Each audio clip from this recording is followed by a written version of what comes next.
시청자 여러분 안녕하십니까? 대구 경북을 대표하는 시도 때도 없는 뉴스 송보입니다. 오늘의 주요 뉴스입니다.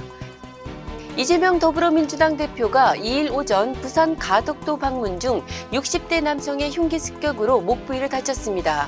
이 대표는 사건 현장에서 응급처치를 받은 뒤 의식이 있는 상태에서 부산대병원으로 이송돼 응급치료를 받고 다시 헬기로 서울대병원으로 옮겨져 수술을 받았습니다.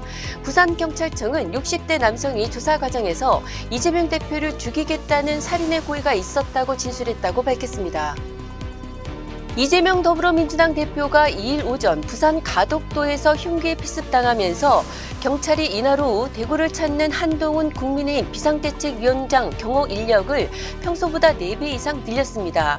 경찰에 따르면 대구경찰청은 한 비대위원장 경호를 위해 신변보호 7개 팀 70명을 비롯해 형사 3개 팀 10명과 기동대 2개 중대 120명 등 총 240명을 투입했습니다.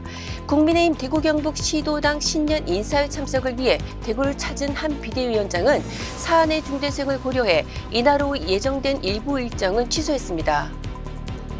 대구 달서 아트센터는 피아니스트 크리스티안 진버만의 리사이트를 오는 7일 오후 5시 달서 아트센터 총용홀에서 엽니다. R석 15만 원, S석 11만 원입니다.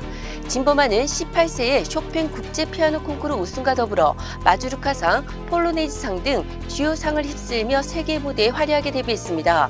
이후 진행된 수차례의 콩쿠르에서 쇼팽 스페셜리스트 등 여러 신흥 강자가 나왔음에도 현재까지 변하지 않는 최고 연주자로 거론됩니다. 이달 25일부터 중대범죄신상공개법이 시행되면서 수사당국은 중대범죄사건 피해자의 얼굴 등 머그샷을 촬영해 공개할 수 있게 됩니다. 범죄 피해자의 검거 당시 모습을 보여주는 머그샷은 피해자가 거부해도 강제 촬영이 가능합니다.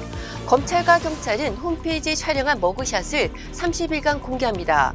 그간 경찰은 중대범죄 피의자 신상을 공개하면서 주민등록증, 운전면허증 등 신분증 사진을 공개하면서 실효성 논란도 적지 않게 제기됐습니다. 문체부가 오는 2월 국립뮤지컬 콤플렉스 조성 타당성 연구 용역을 착수할 계획입니다. 용역 기간은 착수일로부터 8개월입니다. 국립뮤지컬 콤플렉스 조성 사업은 윤석열 대통령의 지역 공약으로 대구시는 공약 조기 이행을 위해 사업 부지를 옛 경북도청 일원에서 달성군 하원읍 대구교도소 후적지로 변경해 추진하는 방안을 관계기관과 협의 중입니다.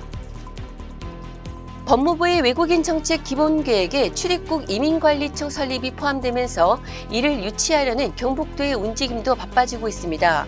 경북도는 지난해 12월 이민관리청 유치 전략 수립 연구 영역 보고회를 연 데 이어 같은 달 각 시군 담당 부서장 회의를 열어 적합한 지자체를 물색하는 등 세부 전략을 수립하고 있습니다.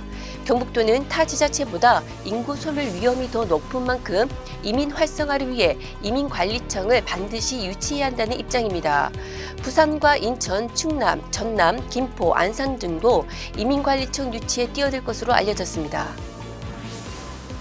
수요일인 3일은 전국 대부분 지역에 비 또는 눈이 내린다고 하는데요. 내렸다 그치기를 반복하면서 산발적으로 오겠습니다. 미끄럼 사고에 주의하셔야겠습니다. 미세먼지 농도는 나쁨 수준을 보이겠습니다. 지금까지 1월 3일 수요일 영남일보 시도 때도 없는 뉴스였습니다. 다음 시간에 뵙겠습니다.